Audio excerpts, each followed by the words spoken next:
안녕하세요. 개인 투자자분들의 멘토 프로페서 킹입니다. 자, 일요일 아침 10시 또 오늘 저와 함께 기관차 힘차게 출발해 보도록 하겠습니다. 자, 오늘 저녁 9시에는 유튜브 라이브 있으니까 언제든지 함께하고 싶으신 분들은 오셔가지고 또 재밌는 시간 보내셨으면 좋겠습니다.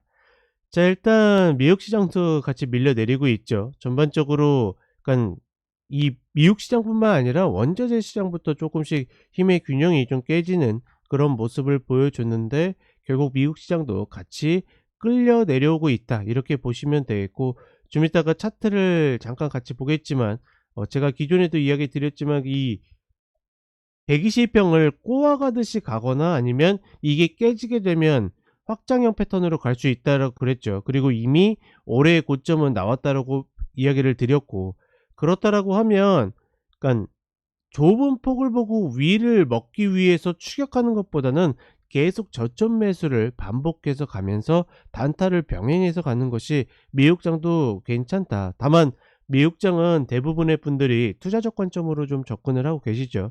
그렇다라고 그러면 인내 있게 저점을 기다리는 것이 맞지, 어설픈 자리 들어가 가지고 조금씩 먹는다, 이런 개념은 조금은 치워두고 가셔야 될 거라고 보고 있습니다. 그리고 지금 뭐 시장에 이슈들이 많죠. 뭐 이스라엘 팔레스타인 충돌도 있고, 그다음에 금리에 대한 것도 있고, 뭐 17년 만에 슈팅인데, 그쵸? 무슨 얘기냐면, 그러니까 지금 TMF 들어가신 분들이, 물론 이제 저 고점에서 들어가신 분들은 완전히 손 놨을 거고, 그다음에 제가 계속 뭐 매집한다, 매수한다라고 이야기했던 분들도 지금 당연히 물려 있겠죠. 왜냐면 지금 최고점을 달리고 슈팅을 나오니까. 이전에도 저희 카페에 제가 공개 전략에 슈팅에 대한 대처 방법이라고 이야기 드렸잖아요. 그러니까 슈팅이 나왔을 때는 그걸 인정하고서 가만히 있던가, 아니면 슈팅이 나오는 순간 나왔다가 슈팅이 깨지는 순간 다시 들어가는 그런 전략을 써야 됩니다. 근데 그렇게 정해 놓지 않고서 계속 시세만 보고 있잖아요. 그러면 어떻게 되냐면 계속 시세에 끌려다녀요. 뭐가 끌려다닙니까? 그냥 내 심리와 기분만 끌려다니는 겁니다. 그렇게 끌려다녀 가지고 내 계좌가 조금이라도 나아지면 좋을 텐데, 전혀 그렇지 않음에도 불구하고 계속 그렇게 끌려다니게 되면 지금은 문제가 안 돼요. 왜? 어차피 그냥 둘 거니까. 어차피 그냥 손 못 대면서도 그렇게 심리적으로 끌려다니시는 거거든요. 문제는 그다음입니다. 그다음이 됐을 때 어떻게 매매가 가능해진 시점에 오면 그다음부터 굉장히 충동적으로 매매를 하게 됩니다. 그러니 지금과 같은 어떤 금리의 슈팅 구간에서는 내가 전략을 짜 가지고 들어갔다라 그러면 저는 그냥 내버려 두는 게 맞다라고 보고 있고, 저는 이런 구간에서 그 연금 계좌 같은 것들이 있잖아요. 이제 종종 저에게 질문을 주시는데, 연금 계좌 같은 구성을 저런 미국제 포트를 갖다 놓으신다라 그러면 적어도 지금 40대 전후이신 분들이 이 수익률을 가지고 가시는데, 한국 증시를 갖다가 놓는 것보다는 좀 더 낫지 않을까, 10 년을 생각했을 때.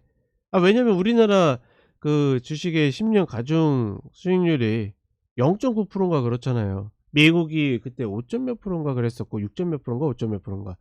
근데 지금 미국 국채가 5%다 보니까 그것보다 쪼끔 더 가겠죠. 혼합형도 아니라고 생각해요. 그냥 국제형으로 갖다 놓으면 나름의 좋은 수익률을 얻을 수 있지 않을까. 그러니까 그 정도의 구간이다. 그래서 지난번에 라이브 방송 때도 이야기 드린 게, 지금 보험이나 이렇게 장기로 끌고 가는 이 기업들은, 이 채권팀에서는 물론 이제 기존의 채권들이 손실이 나 있겠지만 그거와 무관하게 지금 노 난 겁니다. 가만히 앉아 있어도 미국채라는, 물론 미국도 뭐 부도가 날지 신용 강등이 될지 뭐 이 리스크들이 있겠지만, 그것까지 고민하면, 아니 그렇게 되면 주식은 가만히 있을 것 같아요? 주식도 우두두 떨어집니다. 똑같아요.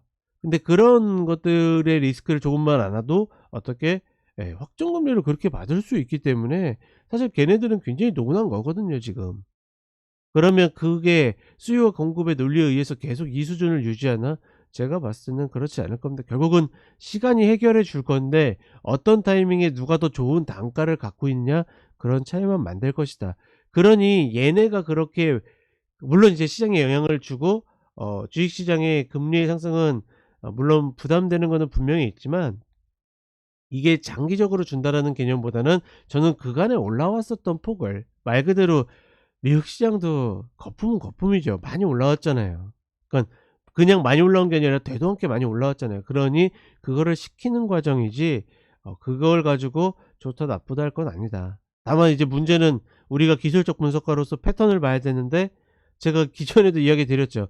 이게 120 평을 꼬아가는 흐름일 가능성은 높은데 이 패턴이 확장형 패턴으로 가면 골치 아파진다. 확장형 패턴은 제가 누차 이야기 드리지만 제일 싫어하는 패턴입니다.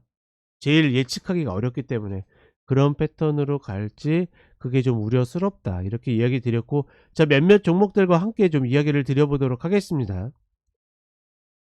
네, 최근에 모닝브리핑 때 계속 같이 이야기를 드리지만 이거 나스닥 선물 30분 흐름이거든요. 어제도 밀리다가 반등의 기회는 분명히 있었어요. 근데 뒤에 이렇게 빠진 거는 어떤 우려감이나 이런 것보다는 지수 때문에, 지수가 종목 끌고 내려간 겁니다. 더군다나 지금 전쟁 리스크에서 가장 이 시장의 불확실성은 주말에 무슨 일이 일어나면 어떡하지? 왜냐면 지난번에도 이제 주말에 그런 일이 일어났잖아요.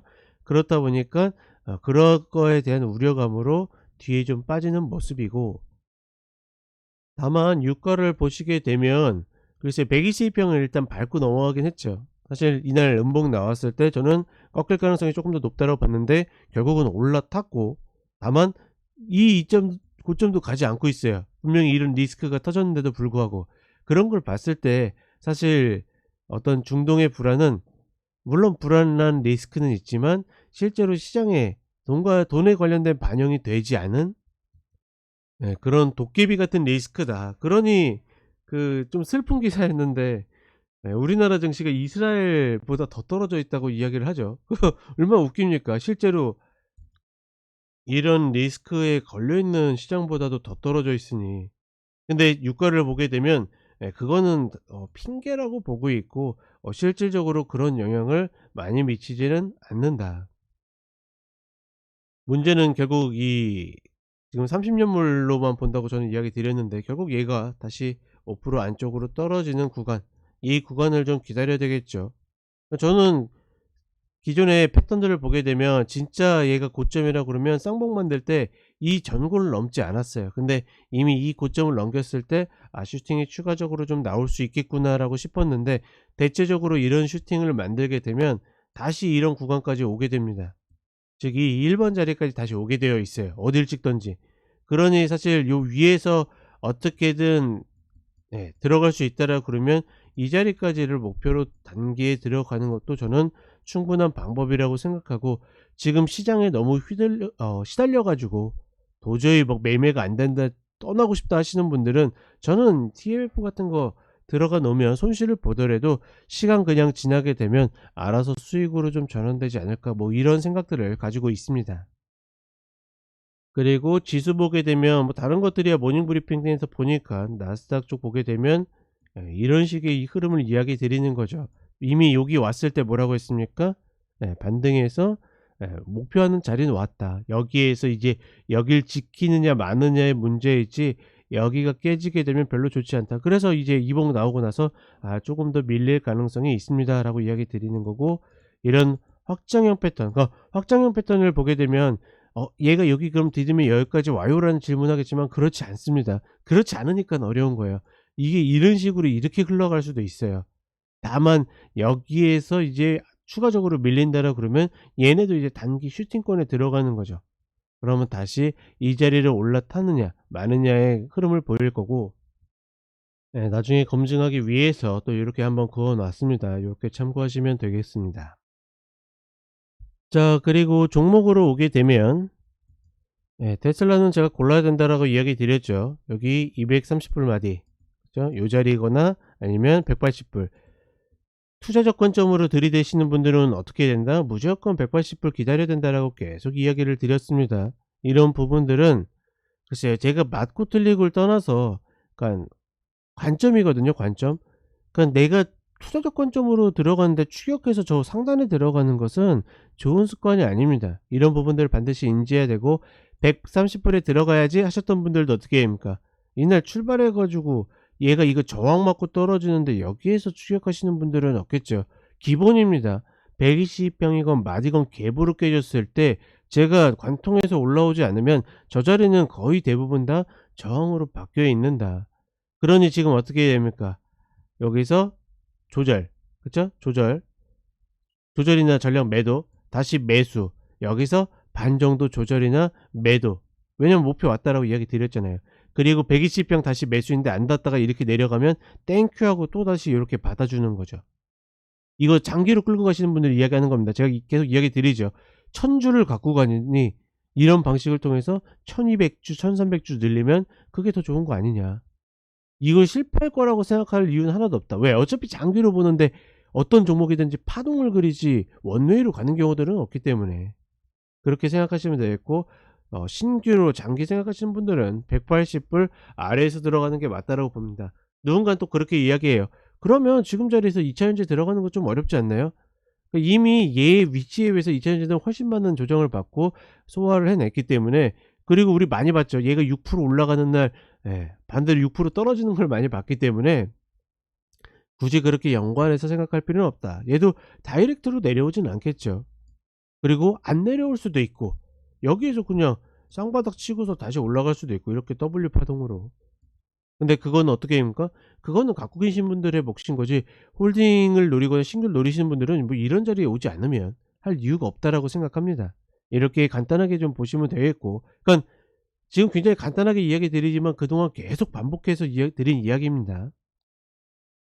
자, 그 다음에 애플입니다. 기존에 한번 이야기 드렸죠. 애플이 120평이 깨지는 순간부터 지수가 깨질 가능성이 높다. 결국은 어떻게 120평을 또다시 타지 못하는 형태가 됐고, 글쎄요, 지금 자리 정도 뒤지면 여기를 헤드로 해가지고 또다시 이렇게 리바운드가 나오겠는데, 이렇게 좁은 폭을 노리는 거는 맞지 않다라고 보고 있고, 저는 계속 이 마디, 저에게 마디는 굉장히 중요한 거거든요. 그렇기 때문에 저 자리가 오면 하고, 그래도 여기까지는 와야지 그래도 리바운드 120평까지 올랐을 때 적어도 먹을 폭이 생기잖아요. 지금 이 좁은 폭을 한다라는 거는 삼성전자보다도 더 좁은 폭을 노리는 걸 텐데, 그쵸? 그런 흐름들은 별로 옳지 않다라고 생각을 합니다. 자, 그리고 엔비디아는 고민하지 말라고 했죠. 이미 전략 정해 놨어야 되었어요. 아직까지 고민하고 있으면 안 됩니다. 지금 요 자리를 노릴 것인가 요 자리를 노릴 것인가 정해야 돼요. 좀 아쉬운 거는 조금 더 빨리 내려왔으면 형태가 조금 더 예뻤거든요. 근데 조금 늦게 내려오는 바람에 근거들이 많진 않아서, 그쵸? 근거가 하나밖에 없는 흐름, 이런 식으로 이 패턴을 노리는데, 얘도 반등폭이 크진 않습니다. 다만 다른 종목에 비해선 그래도 변동성이 좀 나온다라고 보고 있고, 저는 이 366불 이탈 컷을 건다라고 그러면 반드시 잡아챌 때 쫓아갈 수 있어야 돼요. 근데 그렇지 않다라고 그러면 이 구간에서 다시 이렇게 추세 전환을 만들 수 있는 흐름이 나오는지를 봐야 된다. 이렇게 좀 대응 영역으로 가시면 될 것 같고, 이미 이 봉 나왔을 때부터 이야기했어요. 엔비디아는 고점 찍었다고. 그렇죠? 그리고 이 흐름을 맞물려 가지고 봤을 때 미국 지수는 올해 고점이 나왔다라고도 이미 이야기 드렸습니다. 그러면 추세는 어떻게 된 거예요? 꺾인 거예요, 꺾인 거. 뭐 조정인지 꺾인 건지 구분을 못 하시는 분들도 있을 텐데, 추세가 일단은 역을 찍는 순간부터 꺾인 겁니다. 다만 어떻게 됩니까? 꺾여도 그냥 이렇게 떨어지는 경우가 없죠. 계속 이렇게 하죠. 우리는 지금 계속 우리 시장도 그렇고 리바운드 파동을 노리는 겁니다. 그렇게 좀 전략을 인지를 하시고 가셔야지 어떻게 단타를 좀 할 수 있겠죠. 안 그러면 계속 추세 잡으려고 버티지 않습니까?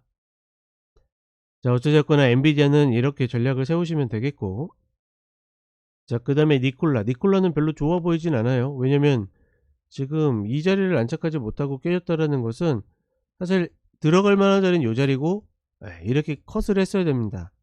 그리고 나서 이제 차분히 보는 구간이고, 제가 기존에도 그 우리 기관차 중에 미국시장 접근법 중에 그 1분 라인 매매에 대한 이야기를 해드렸죠. 기관차 찾아보시면 나와요. 아니면 재생 목록 가서 이 기관차 해외 쪽 보시게 되면 있을 겁니다. 지금 이 1분 라인은 굉장히 중요합니다. 그러니까 요거 저점 이탈 것으로 또 들어가도 되긴 돼요, 눌릴 때. 다만 1불이 깨져 있는다라 그러면 반드시 언제든 튀어나올 준비나 컷이 준비되어 있어야 된다라는 거. 그러니까 변동성이 크기 때문에 잘려도 그만큼 반등할 때 커버치기 쉽거든요. 그러니 컷을 짧던 길던 내주는 거를 두려워하지 마시라, 저는 요렇게 이야기를 드리고 싶습니다. 자, 그 다음에 쇼피파이인데 우리나라에선 장사가 안 되고 있죠. 지금 뭐 이렇게 뒤는 흐름들 어떻게 해야 됩니까? 예, 요런 거 추세 전환할 때 매수해도 괜찮아요. 상관없습니다. 얘도 아마 여기에서 좋은 매수 타이밍이 나왔을 텐데 매수도 상관없는데 문제는 뭐다? 반드시 컷이 있어야 됩니다. 우리 시장 최근에 이렇게 만들어 놓고 지금 이틀 새 툭툭 떨어뜨리면서 막 10% 15%씩 뺀 종목들 많아요. 그러니까 이런 패턴들이 기술적 분석가에게는 노리기 굉장히 쉬운 패턴이고 너무 쉬운 패턴 아닌가 싶은데 이때 컷이 없다라고 그러면 어려움을 겪을 가능성이 높다라는 거, 반드시 이런 자리들은 컷을 가지고 접근을 해야 된다. 저는 또다시 여기서 추세 전환 나오게 되면 그거를 기점으로 컷을 걸고 들어가시는 거 문제 없다라고 생각합니다. 자, 그 다음에 TMF, 얘는 지금 1차 갭, 2차 갭, 3차 갭이 있는데 3차 갭을 메우자마자 또 밀려가지고 저점을 갱신하고 있죠. 얘는 물렸다라 그러면 둘 중 하나 골라야 돼요. 내가 여력이 있다라고 보면 추가 매수를 하는 거 좋지만 그렇지 않다라고 그러면 그냥 버려두는 겁니다. 이전에도 이야기 드렸지만 단가를 이 아래 유지하면, 그래서 이때도 이야기 드렸죠. 내가 이 손실 본 게 쫄리면 이런 데서 반드시 줄인 다음에 어떻게 다시 내려왔을 때 추가해야 된다. 채권 쪽 매매하는 거는 주식적인 관점으로 보게 되면 나름 굉장히 쉬워 보여요. 근데 문제는 뭐냐면 이런 정말 16년 17년 만에 슈팅이 나왔을 때 추가 매수의 여력에 자산이 없다라 그러면 고생하게 되어 있거든요. 그러니 채권은 수익률이 낮기 때문에 자산이 많은 사람이 하는 게 아니라 이런 구간이 왔을 때 여유 있게 견딜 수 있는 사람이 하는 게 맞는 겁니다. 그래서 별로 권하진 않는 거고, 다만 이런 구간이 왔을 때는 반대로 16년 만에 오는 기회거든요. 17년 만에 오는 기회고. 그러니 충분히 해볼 만한 가치가 있고 단타로서도 가치가 있습니다. 저는 올해의 어떤 수익률이 마이너스가 좀 크게 벌어지시고 더 이상 매매가 안 되시는 분들은 이런 쪽 그냥 넣어 놓고서 그냥 딱 문 닫고서 가만히 있으면 반드시 회복하는 구간이 온다라고 보기 때문에 시간에 투자하는 거지 내가 시세에 투자한다라고 생각하면 골치 아프다. 이렇게 꼭 내가 하는 어떤 방향성을 인지하셨으면 좋겠습니다. 자, 그 다음에 가스입니다. 가스는 계속 이야기 드렸죠. 이게 돌아서는 것처럼 보여도 뭐다? 매도다, 매도. 근데 올해의 관점을 계속 매수로만 봤기 때문에 매도는 손이 가지 않지만 혹여나 하실 수 있는 분들은 매수가 아닌 매도다라고 했고 목표는 2.876이라고 이야기 드렸습니다. 그쵸? 이 자리고 이 자리가 왔죠. 다만 여기서 매수는 글쎄요. 저는 못하겠습니다. 이거 컷으로 여기서 매수한다? 아, 박스긴 박스고 그 다음에 비쌌기 때문에 지금의 이 기준이 뒤집힌 상태로 봐야 되니까, 왜냐면 기존에 계속 저항이었죠. 그거는 머리로는 알고 있지만 가슴으로는 손이 가지 않는 그런 흐름이라서 어찌됐거나 이거 매도로 드신 분들은 뭐 컷 잡고서 매수 들어가는 거 충분히 가능할 수 있겠지만 그렇지 않은 분들에게까지 막 권하기에는, 그쵸? 그러니까 연결로 보게 되면 굉장히 얘가 이렇게 돌아설 것처럼 보이지만 지금의 이 상승은 제가 맞죠? 말씀드렸죠. 비정상적인 흐름일 가능성이 높기 때문에 지금 요 아래 최소한 요 120평도 한번 근처라도 오지 않을까 이런 생각들이 있어서 저는 이 자리에서, 그쵸? 올해 내내 저항이고 목표였던 자리를 매수로 뒤집는다? 그거는 정말 매매적으로 훌륭하신 분들의 영역이고 저는 그렇게 완벽하지 않기 때문에 일단은 좀 지켜보는 게 맞지 않겠는가 이렇게 생각을 해 봅니다. 심지어 이번 주에 만기인데 차월로 넘어가면 얘는 이래요 가격이 3.2예요. 그럼 얘가 다시 2.876까지 내려올 수 있기 때문에 말 그대로 지금 ETF 갖고 계신 분들은 완전 혼란 그 자체죠. 그쵸. 왜냐면 지금 보시게 되면 얘 12월물이잖아요. 근데 지금 11월물 가격은 얼마예요? 2.876 근처에 내려와 있는데 얘는 지금 3.258 아니에요. 무슨 차이가 뭐 되도 않게, 그쵸? 이런 것들을 봤을 때는 ETF 가시신 분들은 그냥 앉아서 계단식가락으로 당할 수도 있기 때문에 저는 차라리 포커스를 잡으면 얘가 이거 내려오면 그때 고민하는 게 좀 더 맞지 않을까라고도 생각을 합니다. 그리고 유가는 아까도 이야기 드렸죠. 지금 뭐 전쟁 리스크가 진짜라 그러면 폭발하고도 남았어야 되는데 그렇지 않다라는 거. 굳이 그리고 매도를 노린다라 그러면 일단 쌍봉 구간. 저는 다시 만약에 오면 기존에도 이야기 드렸죠. 얘가 다시 94, 95불 라인 치고서 빠질 때가 가장 좋다라고 봅니다. 왜냐면 그 월물이 바뀌어 있으니까 얘가 올랐다가 깨질 때가 가장 좋지 않겠는가. 목표는 역시나 122평을 목표로 내려가는 것이 맞다라고 보고 있고, 여기서 전쟁 리스크 때문에 매수로 붙는다? 100불이 넘어갈 것 같아서 매수로 붙는다? 글쎄요.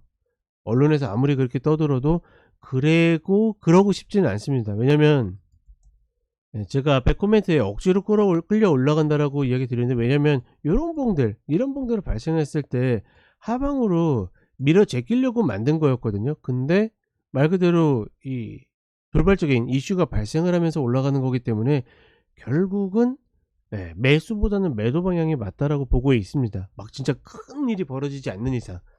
그러니 시세 방향은 매도의 방향이 가깝기 때문에 굳이 둘 중에 정해서 접근한다라 그러면 매도 관점으로 접근하시는 게 조금 더 유리하다, 이렇게 이야기를 드리고 싶습니다.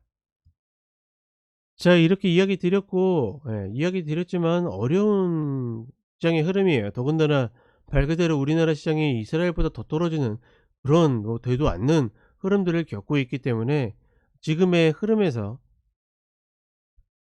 전략적인 중심을 꼭 잘 잡으시고 시세에 너무 끌려다니지 않으셨으면 좋겠습니다. 그러니까 누구든지 손실이나 컷은 기분이 나쁘고 어려워요. 근데 그걸 주고 나면 반드시 또 다음 기회가 오게 되어 있거든요. 그 기회를 믿고서 내가 그 전략을 실행하는 방식으로 가셨으면 좋겠습니다. 자, 일요일 아침에도 저와 함께 하시느라 수고 많으셨고, 또 주말 잘 마무리하시고 늘 컨디션 건강관리 잘 하셨으면 좋겠습니다. 자, 저는 5시에 유튜브 쇼츠와 함께 오늘 저녁 9시에 유튜브 라이브로 다시 찾아뵙도록 하겠습니다. 감사합니다.